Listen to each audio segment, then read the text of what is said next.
Let's check na ating sinigang for today's dinner. Ayan. Kangkong lang guys at saka okra ang nilagay ko dahil ang sinigang mix na hinalo ko is may gabi na. Ayan. Ngayon namalengke ako kanina and yun nga ang sitaw natin, lalagyan ko pa sana to ng sitaw. Ngayon, hindi ko pala nakuha sa palengke. Ano ba yan? Naging makakalimutin na tayo guys. Yung sitaw na nabili ko, hindi ko nakuha. Ano ba yan? Kaya wala siyang sitaw ngayon. Ngayon ko lang na-check. Ngayong magluluto ako. Pero okay na rin. Ayan, marami tayong gulay na kangkong and marami kong nilagay na okra.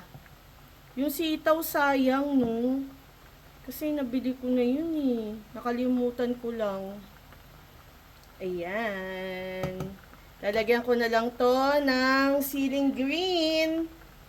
Ito guys. Ayan. Then ilang minutes, mga 2 minutes. Dalawang siling green ang ilalagay ko. Ayan. Then that's it. Yan na yung dinner natin. Go, go, go!